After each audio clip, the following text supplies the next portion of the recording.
আসসালামু আলাইকুম। কেমিস্ট্রি স্কুলে সবাইকে স্বাগত।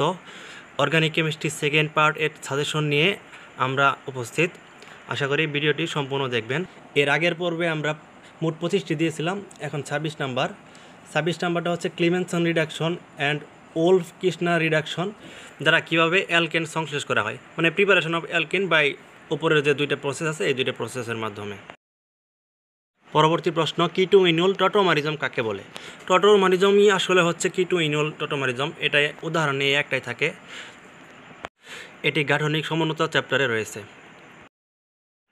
নেক্সট, হ্যালোফর্ম বিক্রিয়ার মেকানিজম বর্ণনা করুন। হ্যালোফর্ম এখানে আয়োডোফর্ম হতে পারে, ক্লোরোফর্ম হতে পারে, যে কোনোটা হতে পারে। এগুলো সবগুলোর মেকানিজম সেম, এগুলো বর্ণনা করতে হবে। তারপরের কোশ্চেন হলো জৈব যৌগে অ্যামিডোমূলক আর হচ্ছে জৈব অ্যাসিড কার্যকরী মূলকের উপস্থিতি পদ্ধতি শনাক্ত করতে হবে। অ্যামিডোমূলক হলো CONH আর জৈব অ্যাসিড তো আপনারা চিনেন COOH। এই দুটি ফাংশনাল গ্রুপে ডিটেক্ট করার পদ্ধতি আলোচনা করতে হবে রিঅ্যাকশন সহ। ক্লোরোঅ্যাসিটিক অ্যাসিড নর্মাল যে আমাদের অ্যাসিডিক অ্যাসিড আছে এর অপেক্ষা অধিক শক্তিশালী কেন, ব্যাখ্যা করুন। অ্যাসিডিক অ্যাসিড এমনি নর্মালি খুবই দুর্বল একটা অ্যাসিড, কিন্তু এর সাথে যখন ক্লোরোঅ্যাসিডিক অ্যাসিড আসে তখন শক্তিশালী হয় কেন, এটা ব্যাখ্যা করবেন। তারপরে প্রশ্ন, হফম্যান ডিগ্রেডেশন রিঅ্যাকশন কি এবং এটার মেকানিজম বর্ণনা করুন। মানে রিঅ্যাকশনটা লিখতে হবে, তারপর রিঅ্যাকশনটা যে কয়েকটা স্টেপে হয় সবগুলো মেকানিজম লিখতে হবে আমাদের। তারপরের প্রশ্ন 32 নম্বর, অ্যালিফ্যাটিক প্রাইমারি অ্যামিনের দুইটি সাধারণ প্রস্তুতি বর্ণনা করুন। টু প্রিপারেশন অ্যামিনের চ্যাপ্টারটা একটু ভালো করে দেখবেন। তারপর 1 ডিগ্রি 2 ডিগ্রি এবং 3 ডিগ্রি অ্যামিনের মধ্যে পার্থক্যকারী রিঅ্যাকশন লিখতে হবে, মানে যে রিঅ্যাকশনের মাধ্যমে আমরা পার্থক্যগুলো পাই সেটা। তারপর ডায়াজোনিয়াম সল্ট কী, তারপরে বেনজিন ডায়াজোনিয়াম ক্লোরাইড থেকে কীভাবে ক্লোরোবেনজিন তৈরি করা যায় এই রিঅ্যাকশনটা লিখতে হবে। ডায়াজোনিয়াম সল্ট আসলে একটা মজার জিনিস, কালার রিঅ্যাকশন দেখা যায়, একটু শিখে নেবেন এবং আসতে পারে পরীক্ষায়। এরপর হচ্ছে অ্যামিনোমূলক অর্থ ও প্যারা নির্দেশক হওয়া সত্ত্বেও অ্যানিলিনকে নাইট্রেশন করলে কেন মেটা নির্দেশক যৌগ উৎপন্ন হয়, এটা একটু ব্যাখ্যা করবেন। মিথাইল অ্যামিন অপেক্ষা ডাইমিথাইল অ্যামিন অধিক শক্তিশালী ক্ষারক কেন, এটা বর্ণনা করুন। হ্যাঁ, এখানে মিথাইলমূলক থাকবে 2 ডিগ্রি অ্যামিন হয়ে গেছে এ কারণেই। তারপরে প্রশ্ন, ফেনলের সাথে কাপলিং রিঅ্যাকশন এবং কাপলিং রিঅ্যাকশনের মেকানিজম এটা ব্যাখ্যা করতে হবে। ফেনলের সাথে যৌগলয়ন বিক্রিয়া, এটি কাপলিং রিঅ্যাকশন। হ্যাঁ, একটু বায়োলজিতে চলে যাই, কিছু করার নাই কারণ আমাদের কেমিস্ট্রির মধ্যেই তো বায়োলজি আছে। প্রোটিন কি, প্রোটিন এর কাজ কি, প্রোটিনের শ্রেণীবিভাগ বর্ণনা করুন।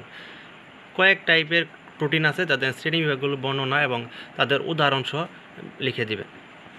তারপরে 39 নম্বর, জুইটার আয়ন অ্যান্ড আইসো ইলেকট্রিক পয়েন্ট কি। নেক্সট, অ্যামাইনো অ্যাসিডের আইসো ইলেকট্রিক পয়েন্ট বর্ণনা করুন, অর্থাৎ যে পয়েন্টে অ্যামাইনো অ্যাসিডের মানে অ্যাসিডিক এবং বেসিক দুই ক্যারেক্টারই শো করে, এটা কত পিএইচে সেটাই বর্ণনা। নিউক্লিক অ্যাসিড কি, এর শ্রেণীবিভাগ বর্ণনা করো। শ্রেণীবিভাগ আসলে ডিএনএ আরএনএ এই দুইটার একটু বিস্তারিত বর্ণনা দিতে হবে। এর পরবর্তী আসতেছে নিউক্লিওটাইড এবং নিউক্লিওসাইড, দুইটা কিন্তু দুই আলাদা জিনিস, এটা একটু বুঝতে হবে, বুঝে এবং বিস্তারিত লিখতে হবে। তারপরে আসলে আমাদের আসছে ডিএনএ সাধারণ বৈশিষ্ট্যগুলো, এটা খুবই ইম্পর্ট্যান্ট, চিত্রটা সহ আঁকানো শিখবেন। তারপরে ডিএনএ এবং আরএনএর পার্থক্য, তাদের মধ্যে কিন্তু বেসিক্যালি অনেক পার্থক্য আছে, তাদের অবস্থান, তাদের প্রিপারেশন, তাদের কাজ, অনেক পার্থক্য আছে, এগুলো একটু লিখবেন। তারপরে প্রোটিন সংশ্লেষণে ডিএনএ এবং আরএনএর ভূমিকা বর্ণনা করুন, আসলে আরএনএর এখানে প্রোটিন সংশ্লেষিত হয়। তারপরে অ্যারাবিনোস হতে কীভাবে ডিগ্লুকোজ সংশ্লেষণ পদ্ধতি বর্ণনা করতে হবে। তারপর ইনভার্ট সুগার কি, ইনভার্ট সুগার সম্পর্কে কিছুটা লিখতে হবে। তারপরে আছে আমাদের মিউটা রোটেশন, ওই যে আলফা বিটা যে গ্লুকোজের দুইটা পজিশন আছে, রাফ ডিগ্রেডেশন, তারপরে এপিমারাইজেশন যে রিঅ্যাকশন আছে, এটা গ্লুকোজেরই মেনলি, এই রিঅ্যাকশনগুলো সংজ্ঞা লিখতে হবে। আর প্র্যাকটিসের বিকল্প নাই, ভালো করে পড়াশোনা করে দেন, ইনশাআল্লাহ আল্লাহ তাআলা সহায় হবেন। এবং কোন কোন চ্যাপ্টারের ভিডিও লাগে সেটা একটু কমেন্টে জানাবেন। ধন্যবাদ ভিডিওটি দেখার জন্য।